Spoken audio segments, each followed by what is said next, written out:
अस्सलाम वालेकुम। Part 2 start करते हैं जी। अच्छा जी, कॉमन इश्यूज़ पे बात चल रही है हमारी। अभी तक हमने बात क्या की है कि प्रोडक्शन के यूनिट्स आपको निकालने पड़ सकते हैं। तो अगर निकालने पड़े तो 3 तरह से आप वो निकाला करते हैं, ठीक है जी।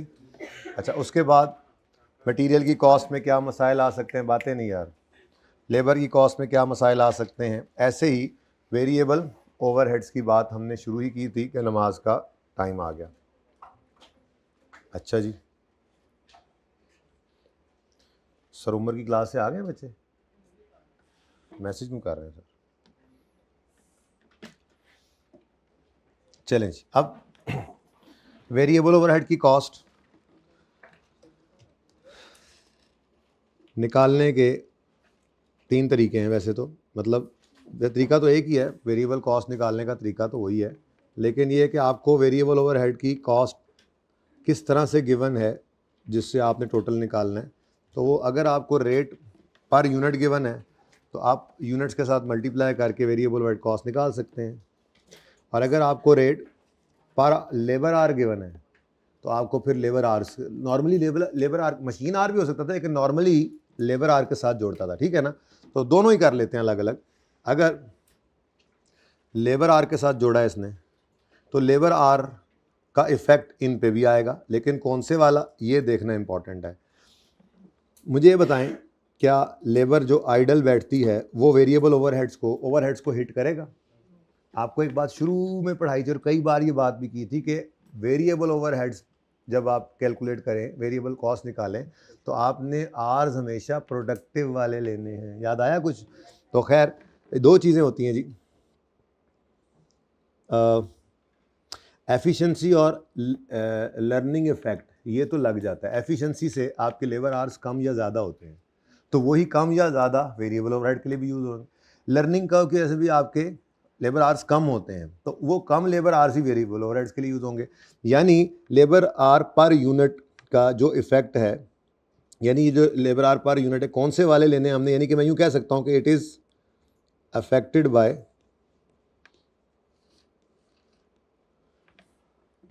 एफिशिएंसी और लर्निंग इफेक्ट। एफिशिएंसी का जो असर लेबर पे आएगा वो असर वेरिएबल ओवरहेड्स पे भी आएगा। ऐसे ही लर्निंग का इम्पैक्ट, लर्निंग कर्व का इम्पैक्ट जो आपका लेबर पे आएगा वही आपका वेरिएबल ओवरहेड्स पे भी आएगा, लेकिन it is not affected by labour hours. Are लिखना चाहिए, आर नॉट अफेक्टेड बाय जी। किस चीज का इफेक्ट नहीं आना चाहिए इस पे जी? बोलें, और गलत ही बोल देंगे ना, क्या हो जाएगा? किसका इफेक्ट नहीं आना चाहिए इन आर्स पे? जो लेबर आर्स हमने वेरिएबल ओवरहेड्स के लिए यूज कर रहे हैं उन पे किसका असर नहीं आना चाहिए? इधर देखो ना, इधर देखो ना, इधर देखो, लेबर आर्स पर क्या कुछ असर पड़ रहा है? कन्वर्जन, एफिशिएंसी, वेस्टेज और लर्निंग कर्व। इस सारे में से अगर यही लेबर आवर्स की बेस पे वेरिएबल ओवरहेड्स हैं तो वेरिएबल ओवरहेड्स पे कौन सा असर इनमें से नहीं आना चाहिए? वेस्टेज वाला नहीं आना चाहिए। जो आपको मैंने बताया था शुरू में कि लेबर वेरिएबल ओवरहेड्स के लिए हमने आवर्स कौन से यूज़ करने हैं? प्रोडक्टिव। आइडल टाइम तो कोई काम नहीं हो रहा होता, उसमें मशीन भी नहीं चल रही होती, ठीक है। तो it is not affected by labour time wastage, ठीक है जी।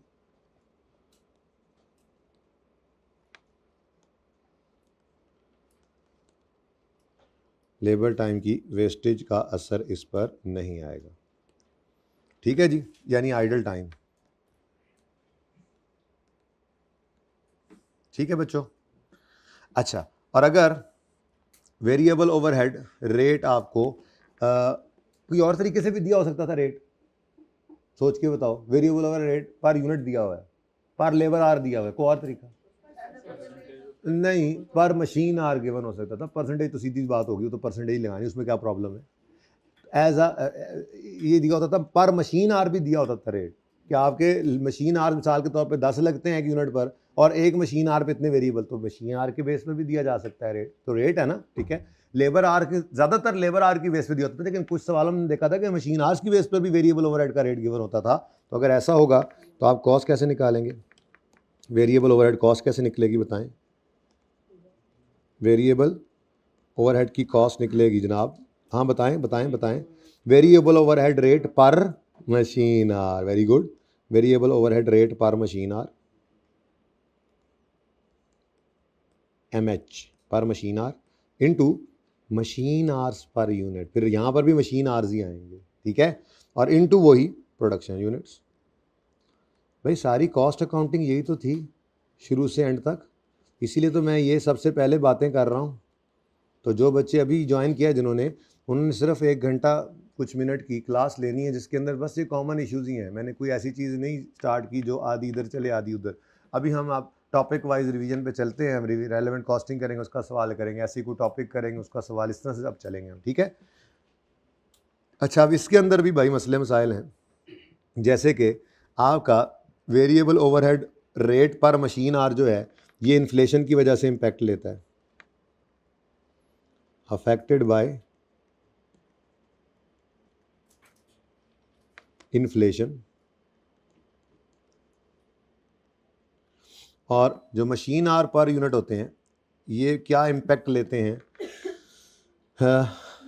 मिसाल के तौर पे कोई रिप्लेसमेंट ऑफ मशीन हुई है, कोई मशीन जो है उसमें कोई गड़बड़ हुई थी, वो मशीन जो है मिसाल के तौर पे कोई रिप्लेस करके हमने नई मशीन लगाई है, उसकी वजह से शायद कॉस्ट बढ़ गई है या कम हो गई है, कम बिजली या ज़्यादा बिजली वाली आ सकती है ना मशीन, तो इसका असर पड़ सकता है इस पर।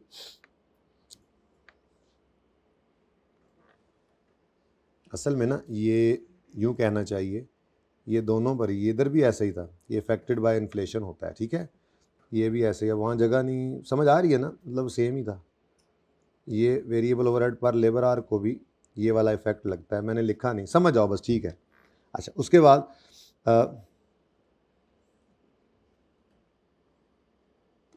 एक काम हो सकता है, मैं यूं करता हूं, इसको मैं निकाल के साइड पे ले आता हूं, इसको फिर बाद में फिट करते हैं, इसको ऊपर ले जाता हूं।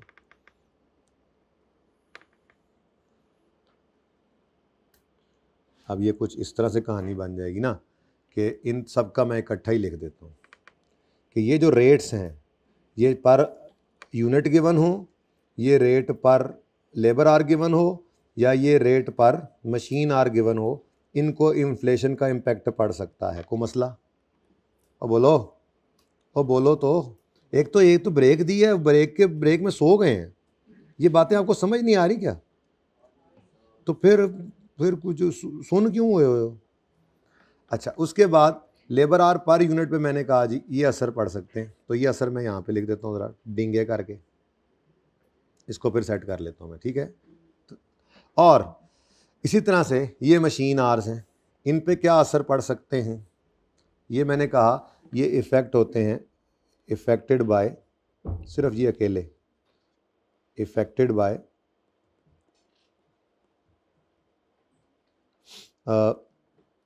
Impact of replacement of machine.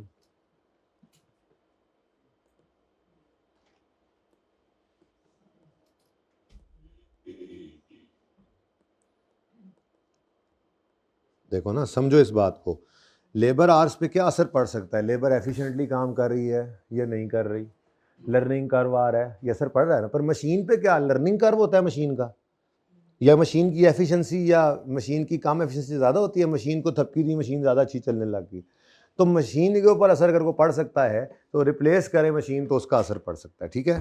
चलो भाई आ जाओ इधर, तुम्हारी जगह बन गई है, माशाल्लाह माशाल्लाह, इधर आओ भाई इधर आओ, ये ऐसे हो गई बात, ठीक है। थोड़ा सा ज़रा अब नक्शे हैं, अब नक्शे हैं बस, अब क्या कर सकते हैं, ठीक है। अच्छा, अब इधर देखो, वेरिएबल ओवर रेट है, पर आ रहा है, पर यूनिट है या पर मशीन आ रहा है, इन सब का मसला क्या है कि ये मैं यूं लिखता हूं, वेरिएबल ओवरहेड पर यूनिट, ये पर यूनिट है या ये पर लेबर आर है या ये पर मशीन आर है, जिसको पर लगे हुए हैं, ये सारे पर जो हैं, ये सारे पर जो हैं ये इन्फ्लेशन से इफेक्ट होंगे, ठीक है। ये मैंने ओवरऑल सबका बता दिया, ओके जी। लेकिन पर यूनिट तो अकेला होगा, उस पर सिर्फ इम्पैक्ट पड़ सकता है इन्फ्लेशन का। लेबर आर्स की बेस पे अगर वेरिएबल ओवरहेड है तो उन पर ये असरात पड़ सकते हैं, और अगर मशीन आर की बेस पे तो उन पर एक असर पड़ सकता है, ये वाला। ठीक है। अच्छा, अगली बात जो मैंने ऊपर की थी, ये ना समझे कि वो यहां नहीं है। कौन सी भला? आपको पिछले साल की वेरिएबल कॉस्ट टोटल दे दे, ठीक है, आपने उस वेरिएबल कॉस्ट से इस साल की कॉस्ट निकालनी है, तो बिल्कुल वही वाला मामला है जो आप ऊपर देखकर आए हैं अभी तक। यानी आप मेरी कॉपी करना देखें, ये सिर्फ मैंने क्या बदल देना है इसमें, कॉस्ट सेम चीज़ें है ना, सेम है, कॉस्ट है, मटेरियल कॉस्ट है, लेबर कॉस्ट है, ओवरहेड्स की कॉस्ट है, ठीक है। तो सब कुछ वैसे का वैसे ही है, कुछ भी चेंज नहीं है। ये डिफरेंट तरीके से बस आपको बताया कि वो कॉस्ट निकाल सकते हैं जैसे डेटा गिवन हो।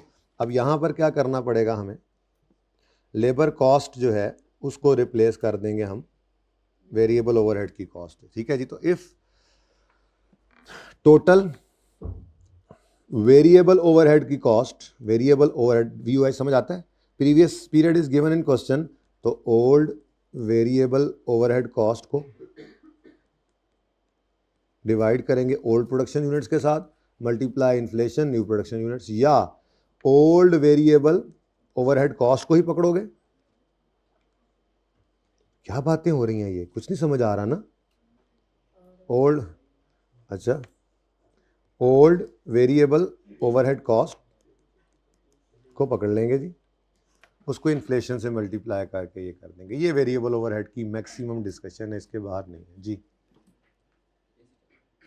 एसी चला दें जी? नहीं सर, नहीं, चला दें 24-25 पिछले। हाँ जी भाई, समझ आती है बात। ये इस तरह से कहानी चल रही है। पहली बात हमने की, सबसे पहला मसला क्या आता है, ये भी यार इतना बड़ा ही होना चाहिए ताकि एक लाइन में ऐसे चले दिखाते हुए ज़रा मज़ा आए। चलो खैर जी, सबसे बड़ा मसला क्या आता है जी, प्रोडक्शन यूनिट्स निकालने पड़ सकते हैं, 3 तरीके। फिर मटेरियल कॉस्ट है, निकालनी पड़े तो पहले प्रोडक्शन यूनिट्स निकलते हैं तो फिर अगला काम शुरू होता है, उसमें क्या मसाइल आ सकते हैं। फिर लेबर कॉस्ट है, इसमें क्या मसाइल आ सकते हैं। बात वहीं से शुरू हुई थी, प्रोडक्शन के यूनिट्स निकले थे तो आगे चले थे, क्योंकि आप देख लो हर जगह पे क्या हो रहा है, multiply production units, multiply production units, multiply production units, ठीक है। तो प्रोडक्शन यूनिट्स निकल आए तो उसके बाद फिर मटेरियल की कॉस्ट है, लेबर की कॉस्ट है, वेरिएबल ओवरहेड्स की कॉस्ट है, ये मसाइल आ सकते हैं। और फिर फिक्स्ड ओवरहेड्स की कॉस्ट अगर सेपरेटली गिवन है। मैं उसके बाद आखिरी बात जो करूंगा ना वो ये करूंगा कि अगर सेपरेटली गिवन ना हो तो सेपरेट करने के 2-3 तरीके थे, वो लिख दूंगा और फिर कहानी खत्म कॉमन इश्यूज की, ठीक है। तो इसको भी अब थोड़ा सा स्मार्ट किया जाए, लिखते हुए तो स्मार्ट नहीं हो सकता, बाद में तो हो सकता है। हेडिंग बनाए जी अगली, अगर कोई नोट कर रहा है तो हेडिंग बनाए, वरना फिर पिक्चर तो है ही ऑप्शन। इसकी पिक्चर अगर किसी ने लेनी है तो ये यहाँ से इससे पीछे तक आप पिक्चर्स ले चुके थे।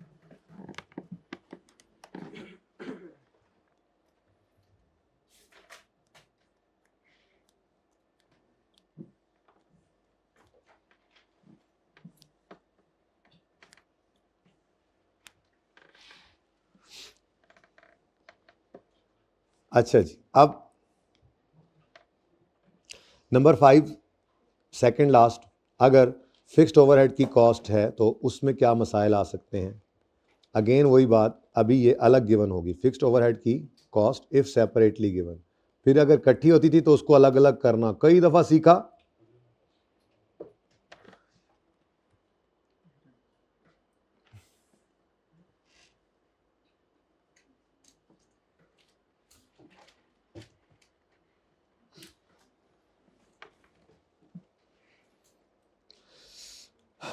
मार्जिनल कॉस्टिंग में कैसे निकालते थे इसको, अंडर मार्जिनल कॉस्टिंग बताइए जी। फिक्स्ड ओवरहेड्स अगर क्या ट्रीटमेंट होता था, मैं ये पूछना चाह रहा हूँ, मार्जिनल कॉस्टिंग में फिक्स्ड ओवरहेड्स का क्या ट्रीटमेंट होता था, बता दो। हाँ जी, हम टोटल एफओएच कॉस्ट हमें रिक्वायर्ड होती थी जिसको हम लेते थे, हम ओएआर वगैरह नहीं निकालते थे, ठीक है। तो ये जनाब आपका ट्रीटमेंट आ गया। मार्जिनल कॉस्टिंग में फिक्स्ड ओवरहेड्स की कॉस्ट क्या ट्रीटमेंट होता है, टोटल एफओएच की कॉस्ट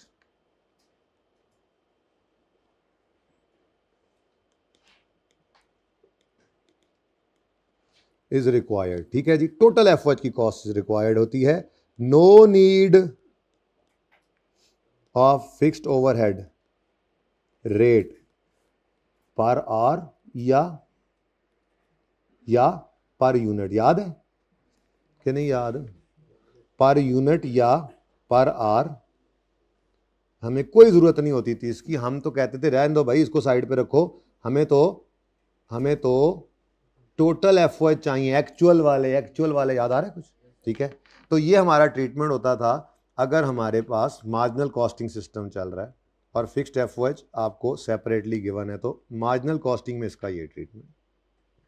जबकि एब्जॉर्प्शन कॉस्टिंग के अंदर आपको फिक्स्ड एफओएच का रेट निकालना पड़ता था।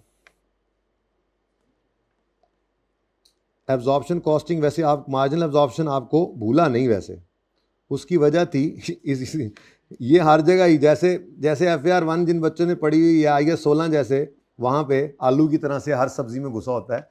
यहाँ पर CMA का आलू जो है वो मार्जिनल एब्जॉर्प्शन है, हर टॉपिक में घुसा होता था, हर कुछ दिन बाद आ जाता था। ठीक है, तो ये भी आपको भूलने ना पाया था। देखें आप क्या फैसला करते हैं आज। आप रिसेंट अटेम्प्ट का सवाल अगर मुझसे आज या कल में करवाएंगे तो मैं रिवाइज़ कर दूंगा, अगर आप खुद करके आएंगे तो भी मैंने तो डिस्कस करना ही होगा, तो फिर दोनों मिलकर रिवाइज कर रहे होंगे, डिपेंड करता है।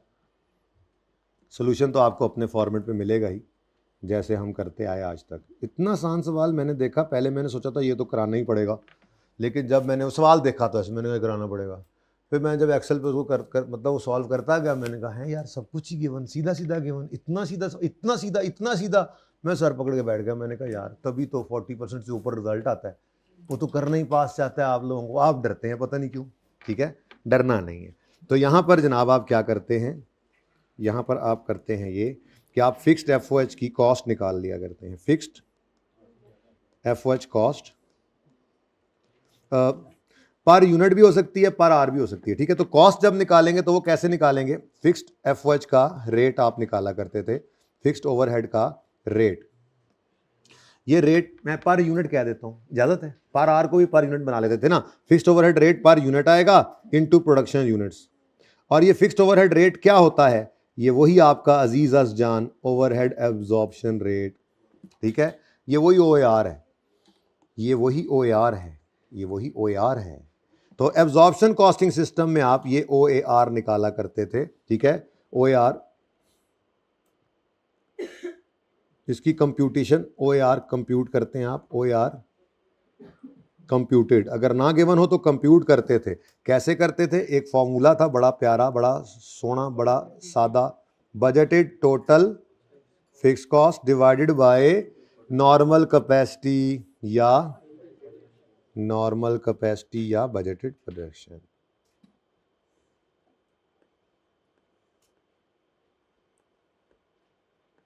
लें जी, फिक्स्ड एफओएच अगर सेपरेटली गिवन हो तो ये उनकी ट्रीटमेंट है मार्जिनल और एब्जॉर्प्शन में।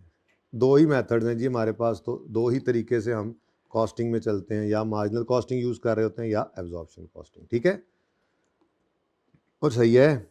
और आखिरी बात है जनाब आज की कॉमन इश्यूज़ की, आखिरी बात है, अगर ये दोनों अलग अलग गिवन हो फिर तो चलो आपने कहा जी ये करते हैं, अगर ये अलग अलग गिवन ना हो तो क्या करेंगे? अलग अलग कर लेंगे। हैं, अलग अलग गिवन नहीं होंगे तो अलग अलग कर लेंगे। और अलग अलग करने के लिए एक तो आपका वेरी फेवरेट बेसिक्स वाला ही हाइलो मेथड है, तो सेपरेशन। बल्कि एक बात और भी मुझे लग रहा है करनी पड़ेगी, चलो ये तो करो ना, उथलो जगह ही मुक गई यार, फिर अब क्या करेंगे? बड़ी मुश्किल से मैंने थां बनाई थी, चलो बन जाएगी, गुजारा करेंगे। जरा कंजूसी से अब काम करते हैं।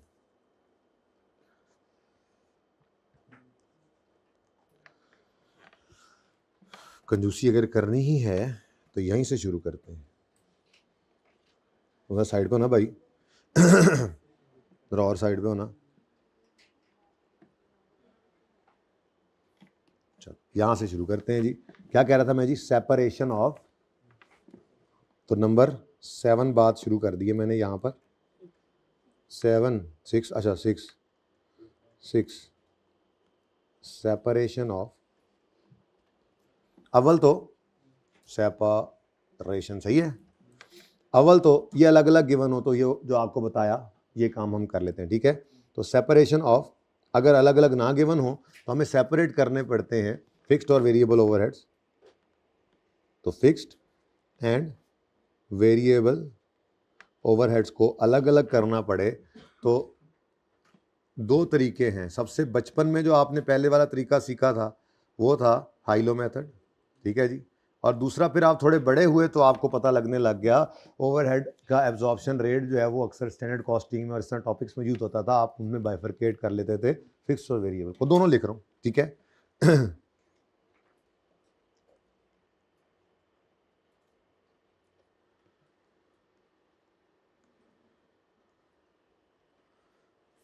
यूजिंग, पहले इधर जरा जगह तंग है तो ये वाला लिख देता हूँ, यूजिंग फिक्स्ड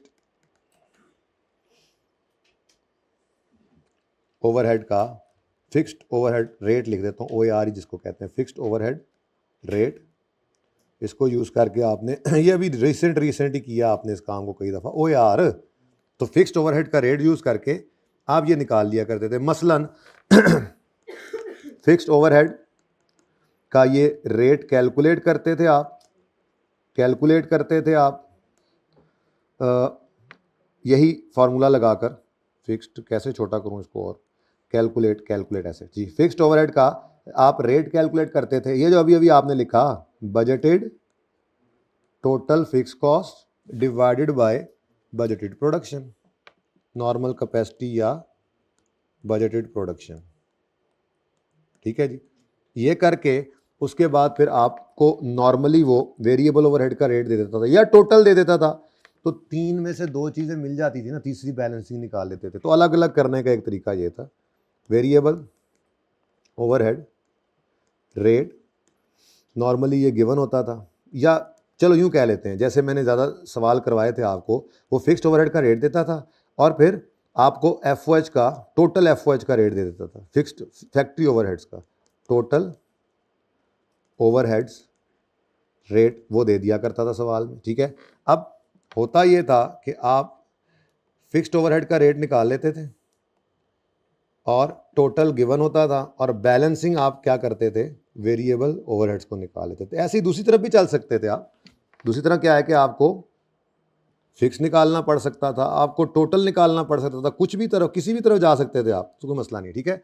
तो बहरहाल ये एक तरतीब होती थी हमारी, एक तरीका ये भी था। तो वेरिएबल ओवरहेड्स को हम निकाल लिया करते थे जी, ऐसे भी ये बैलेंसिंग निकाला करते थे। ये थोड़ा सा रिवाइज करा रहा हूँ, ऐसे करते थे हम, ठीक है। किया हुआ है आपने कई सवालों में, कोई नई चीज़ नहीं है आपके लिए, ठीक है जी। एक तो ये तरीका होता था। दूसरा तरीका आपका फेवरेट हाई लो मेथड, ठीक है। तो हाई लो मेथड, बोर तो नहीं हो रहे इस क्लास से, चलो फिर अभी शुरू करते हैं, आपका काम ख़त्म करते हैं। ये वाला फ़ायदे की चीज़ है, एक नज़र में सारा CA में रिवाइज होगा, लेकिन कोई नहीं, ना कदरे तो ना कदरे ही होते हैं, ठीक है। तो high low method,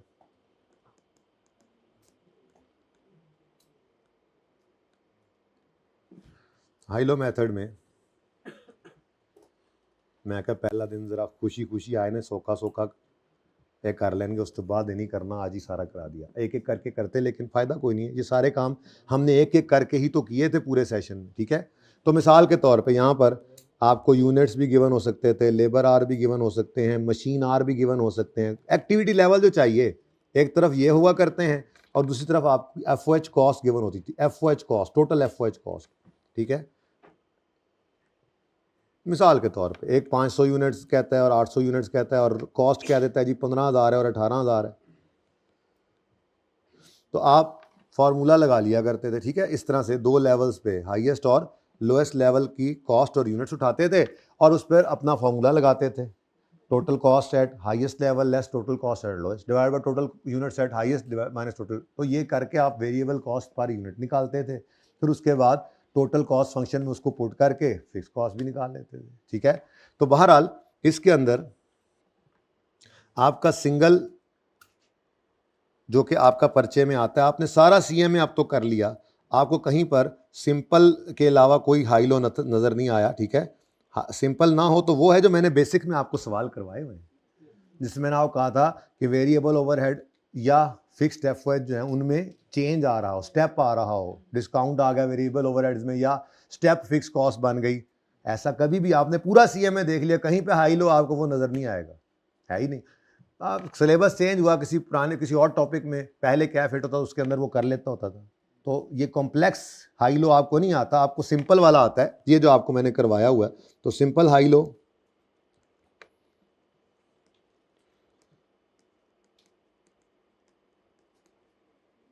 simple high low में तो आपने बस क्या करना था स्टेप 1 में, बस ये आखिरी बात है, जल्दी जल्दी देख लें, बस जगह भी है माशाल्लाह जी। आप स्टेप 1 में करते थे जी वेरिएबल कॉस्ट पर यूनिट निकालने के लिए आप कहते थे जी total cost at highest level minus total cost at lowest level divided by high level के यूनिट्स लेस लो लेवल के यूनिट्स। यहाँ से आपके पास आ जाती थी वेरिएबल कॉस्ट पर यूनिट, उसको फिर आप दूसरे स्टेप में डालते थे अपनी इस टोटल कॉस्ट के फंक्शन में, y is equal to a plus B X, जिसके अंदर y टोटल कॉस्ट है, a क्या होती थी जी फिक्स कॉस्ट आ गई, और b जो होती थी वो इस तरह से होती थी वेरिएबल कॉस्ट पर यूनिट, और x जो होता था वो नंबर ऑफ यूनिट्स। तो इसमें आप पुट कर लेते थे इसको, नंबर ऑफ एक्टिविटी लेवल लिख देता हूँ, आर्स भी हो सकते हैं, ठीक है। और टोटल कॉस्ट वो उठा कोई मतलब एक लेवल हाई या लो में से ही कोई एक लेवल उठाते थे और यहां से आप टोटल कॉस्ट निकाल लेते थे, ठीक है।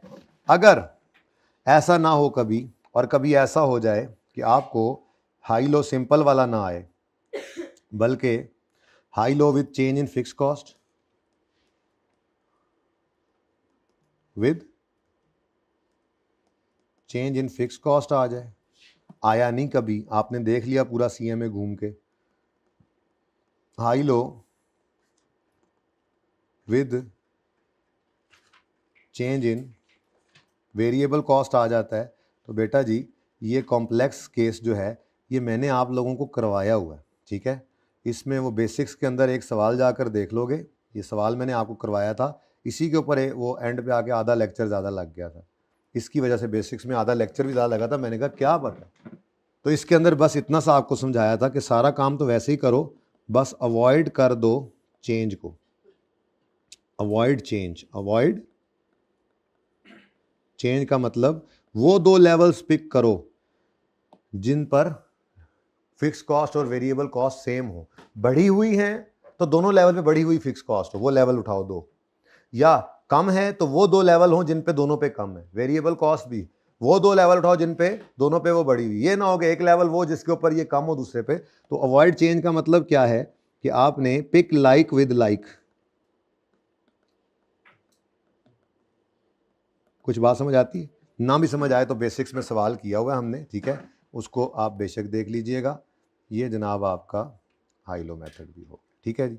तो अभी तक जो आपने बारहा देखा वो आपका सिंपल वाला ही था, इसलिए रिलैक्स रहें, आपने वो कई बार अप्लाई भी किया प्रैक्टिकली, कोई मसला आपको होगा नहीं इंशाल्लाह। मसला ना हो इसीलिए तो आपको मैंने बेसिक्स के अंदर वो करवा दिया था, ठीक है, कॉम्प्लेक्स वाला भी, ठीक है। तो ये जनाब आपकी कहानी, अगर ओवरहेड्स को इकट्ठी करके देखने चाहें तो ये कहानी ओवरहेड्स की है। अगर वेरिएबल ओवरहेड सेपरेटली हो तो ये कहानियाँ हैं, अगर वेरिएबल फिक्स्ड ओवरहेड सेपरेटली हो तो उनमें ये हो सकता था, और अगर इकट्ठे आ जाते थे तो हम उनकी बाइफर्केशन कर लिया करते थे, ठीक है।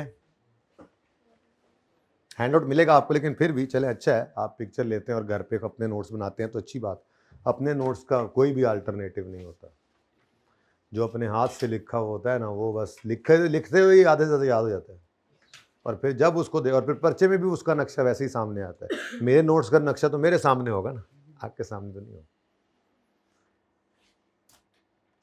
और आज की सचमुच में कॉमन इश्यूज में आखिरी बात कर रहा हूँ, छेती कर लो, हैं ये सेकंड लास्ट, अब ये सेकंड लास्ट है, ठीक है। अब लास्ट नहीं, अब लास्ट, अब सचमुच लास्ट, ठीक है जी। अच्छा चलो 3-4 छोटी छोटी बातें हैं, नहीं मकसद के वो ऐसे ही हैं, जैसे मैं अब नंबर 7 पे लिख रहा हूँ, सुनो सुनो ये कॉमन इश्यूज हैं बेटा, ये देख लो ज़रा, कॉमन इश्यूज़ हैं, कोई नहीं, ये मसला आपको नहीं आना चाहिए। 7 नंबर पे मैंने कहा जी, सेलिंग या मार्केटिंग कॉस्ट के साथ क्या करते थे आप? सेलिंग, मार्केटिंग, एडमिन कॉस्ट में क्या मसाइल आ सकते थे? सिंपल, यहाँ पे अंडर ओवर कहाँ से आ गया? वो मार्जिनल एब्जॉर्प्शन की रिवीजन में देख लेना, ठीक है। इसके अंदर जनाब कॉस्ट पर यूनिट अगर गिवन होती थी तो सिंपली आप उसको करते थे सोल्ड यूनिट्स के साथ, ठीक है, सेल यूनिट्स के साथ। यानी अभी तक सारी कॉस्ट किससे मल्टीप्लाई होती आई हैं, लेकिन सेलिंग मार्केटिंग खर्चे अगर होते थे तो उनको आप किन से मल्टीप्लाई करते थे? अच्छा, ऐसे ही अब ऐसी छोटी छोटी बातें, अब ये भी ना करूं मैं, ठीक है, रिवीजन तो रिवीजन ही होती है ना, वैसे ही है। फिक्स्ड या वेरिएबल कॉस्ट की आइडेंटिफिकेशन एक चीज़ थी, एक मसला था कि फिक्स्ड या वेरिएबल ओवरहेड्स आइडेंटिफिकेशन एक मसला था। इस मसले को हमने कहीं पे भुगताया था, कुछ याद है कहाँ पे कहाँ कहाँ कहाँ, कौन से टॉपिक में? नहीं, सीवीपी के चैप्टर में तो ठीक है, मैंने दिखाया ज़रूर था, लेकिन असल में असल सही मानों में तो हमने उसको जहाँ पे फड़काया था और जहाँ पे उसको खाया पिया था, मैंने लब जाए अल्लाह करे, सीवीपी, वो ये चैप्टर था, ठीक है जी। इस चैप्टर के अंदर आपको वो टेबल नज़र आएगा कि ये भी एक मसला है आपके सीएमए में, ये भी एक मसला है जो अल्हम्दुलिल्लाह आपके लिए अब नहीं है। उसकी वजह आप सारा सेशन करते रहिए, काम पहले दिन से ही देख लिया था इस टेबल को। तो ये भी एक मसला है, आइडेंटिफिकेशन ऑफ, वही लिखो, identification of variable, fixed, semi variable cost. तो उसके लिए आपको सीपी वाला टेबल पढ़ना पड़ेगा, मैं दोबारा नहीं बना रहा, उधर बहुत रश लग गया था, मैंने कहा ठीक है, ये तो वैसे ही आपको बना हुआ है पहले से ही, ठीक है। तो फिक्स्ड या वेरिएबल ओवरहेड्स की आइडेंटिफिकेशन के लिए हमने टेबल बनाया था, टेबल इन सीवीपी, वो आप देख लेना, ठीक है, कि ये भी एक मसला है। और आखिरी, ये सचमुच में आखिरी है अब, ठीक है, calculation of cost of finish goods. ये अभी आप लोगों को मसला, फिनिश गुड इन्वेंट्री की कैलकुलेशन एक मसला होता था, ठीक है, आपने प्रैक्टिस कर करके उस मसले को भुगता लिया। देखो ना, मार्जिनल कॉस्टिंग में कॉस्ट अलग, अब जैसे आज मैंने सवाल कराना है, आज तो नहीं अब होगा शायद, मार्जिनल अब्जॉर्प्शन का सवाल आपका रिसेंट टाइम में आया हुआ है, वो सवाल जब आप करेंगे तो उसके अंदर भी यही मसला है कि क्लोजिंग स्टॉक, फिनिश गुड्स का क्लोजिंग स्टॉक होता है, उसकी वैल्यूएशन में फ़र्क होता है, मार्जिनल में भी अब्जॉर्प्शन में भी, फिर उनकी रेकन्सिलेशन भी बनानी पड़ती है। तो कैलकुलेशन ऑफ, कंजूसियाँ फुल टाइम चल रही हैं इस वक्त, आपको पता है, नीचे जगह मेरे पास करीब लग गई है, तो calculation of cost of finish good inventory, ये भी एक मसला है। तो ये मसला अगेन दो तरीकों में तोड़ लेते हैं हम। अब ये मार्जिनल एब्जॉर्प्शन की चलो रिवीजन भी हो जाएगी थोड़ी सी ज़रा, क्योंकि वो सवाल भी करना है। तो ये रिवीजन के अंदर मैंने थोड़ी बहुत रिवीजन ऐसे ना धोखे से, जैसे लर्निंग कर्व की ज़रा ज़्यादा रिवीजन कर दी थोड़ी गपशप में, क्योंकि उसका सवाल भी हमने करना है। अगर रेलेवेंट कॉस्टिंग ने जान छोड़ दी तो, वैसे तो असर के बाद आएंगे तो यही करेंगे, अगर असर तक बस हो गई तो फिर ये कल करेंगे, करना तो है ही सारा कुछ, ठीक है। तो खैर औखा काम मैं टपा लिया हूँ। तो मार्जिनल कॉस्टिंग और एब्जॉर्प्शन कॉस्टिंग दोनों में आपकी कॉस्ट ऑफ फिनिश गुड्स जो है वो डिफरेंट होती है। तो मार्जिनल कॉस्टिंग में डायरेक्ट मटेरियल कॉस्ट आप लेंगे, डायरेक्ट लेबर कॉस्ट लेंगे, वेरिएबल ओवरहेड की कॉस्ट लेंगे, उसके बाद आपके पास आ जाएगी वेरिएबल प्रोडक्शन कॉस्ट टोटल में, ऐसा ही है। इसको आप मल्टीप्लाई कर देते हैं, वेरिएबल प्रोडक्शन कॉस्ट जो आती है ना टोटल में आती है। अच्छा, ये पर यूनिट ही कर लें ज़रा, मार्जिनल कॉस्टिंग में ज़रा पर, ये सारा पर यूनिट, वो टोटल होगा तो आप टोटल को पर यूनिट से डिवाइड कर देते होते थे, याद है ना, एंड पे आ गए, तो वो काम ठीक है, हो जाएगा, ओके, वो आपको आता है। सवाल जो करना है एक फुल फ्लैज। अच्छा, अब ये जो आपके पास variable production cost per unit आई है, इस कॉस्ट को आप मल्टीप्लाई कर देंगे अगर क्लोजिंग फिनिश गुड के यूनिट्स के साथ, closing finish good inventory units, तो आपके पास क्या आ जाएगा जी, cost of finish goods, cost of finish good inventory, ठीक है, और सही है। अच्छा, अब ध्यान रखने वाली बात क्या है, आपको छेड़खानी क्या कर देता है, जैसे इस सवाल में भी मसला आपको जो हम करेंगे वो आएगा, करंट पीरियड की जो कॉस्ट्स हैं वो क्लोजिंग फिनिश गुड्स की इन्वेंट्री के साथ मल्टीप्लाई होती हैं, ठीक है। ये मैं अगर कहूं कि ये करंट पीरियड, और अगर प्रीवियस पीरियड की बात करूं तो भाई प्रीवियस पीरियड के अंदर भी तो ऐसे ही कॉस्ट हुआ करती थी, मटेरियल की, लेबर की, ओवरहेड्स की। अब ये मार्जिनल एब्जॉर्प्शन में रिवाइज करा रहा हूँ, क्योंकि असल में मार्जिनल एब्जॉर्प्शन में अब मैं वो टेबल खोल के रिवाइज कर रहा हूँ तो आप लोगों ने क्लास से भाग जाना कि यार बस कर दे अब, बस कर दे अब, हमें याद है, हमारे आंखों में वो छप चुका है मार्जिनल एब्जॉर्प्शन। सवाल भी करना है ना तो वो नई चीज बताओ, थोड़ी नई चीज बता रहा हूँ। कैसे पर यूनिट कॉस्ट, मैंने क्या कहा है, हमें क्या चाहिए, cost of finish good inventory. तो मैंने कहा यार पर यूनिट कॉस्ट निकालो, उसको यूनिट से मल्टीप्लाई करो। ये कौन सी कॉस्ट है, ये करंट पीरियड की कॉस्ट हैं। तो करंट पीरियड की कॉस्ट को आपने, पर यूनिट कॉस्ट को आपने क्लोजिंग यूनिट्स के साथ, फिनिश गुड्स के क्लोजिंग यूनिट्स के साथ मल्टीप्लाई करना है। और अगर आपने ओपनिंग स्टॉक की कॉस्ट निकालनी हो तो आपने प्रीवियस पीरियड की ये पर यूनिट कॉस्ट पकड़नी है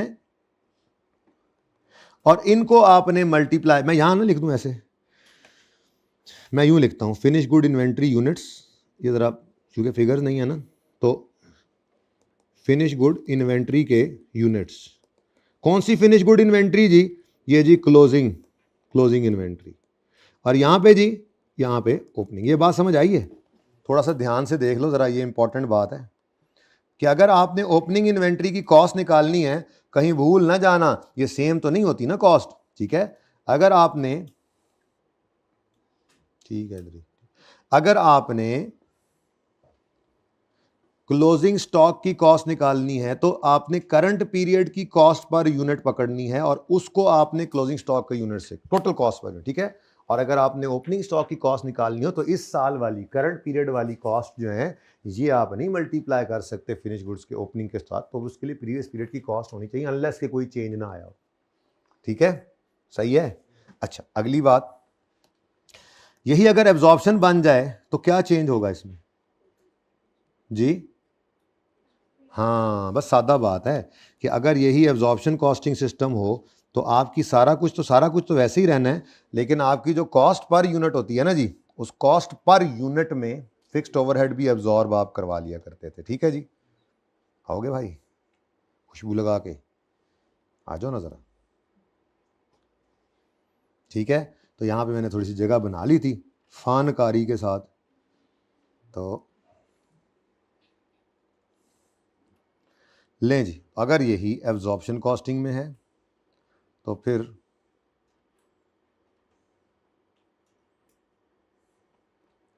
यहां पर फिक्स्ड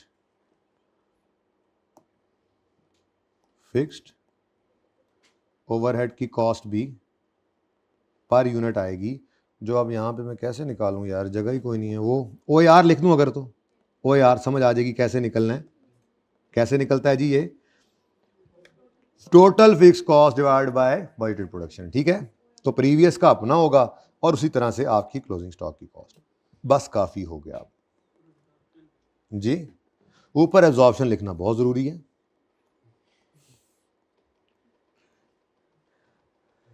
ठीक है। ये ओ आर मैंने लिखा है, अगर कहो तो जगह बना के फॉर्मूला लिख दूं या समझ में आता है? चलो चलो, अच्छी बात, अच्छी बात, समझ भी कहेगी कि वास्ता ये हमें हम आते हैं, ठीक है। तंग करो उसको, कितना तंग करो अपनी समझ को कि कहे कि बस ठीक है, आप ठीक है, ओके, आप कुछ और कर लो जी। चलें जी, ये तो बहुत बड़े बड़े करके हमने लिखाइयाँ कर ली, इनको ज़रा फिर स्मार्ट करते हैं। जो नीचे वाले हैं वो मैंने असल में दूसरे मार्कर को ना ज़रा छोटा रखा हुआ था, उस तरह से किया है यार। नॉर्मल क्लास में भी आपको पता है ये मार्कर ज़रा तमीज़ में ही रहता होता था, तो इस वजह से थोड़ा डिफरेंट है मामला। तो चले खैर, ये जनाब मैंने अब आपके साथ आखिरी 3 बातें की हैं, इसके बाद हुन मेरी बस जे अदी, उसके बाद अब आगे आपको मैं दिखाता हूँ कि रूटीन क्या है, यानी कि हर टॉपिक की अपनी रिवीजन है, वो इंशाल्लाह फिर साथ साथ करते हैं, ओके, ठीक है।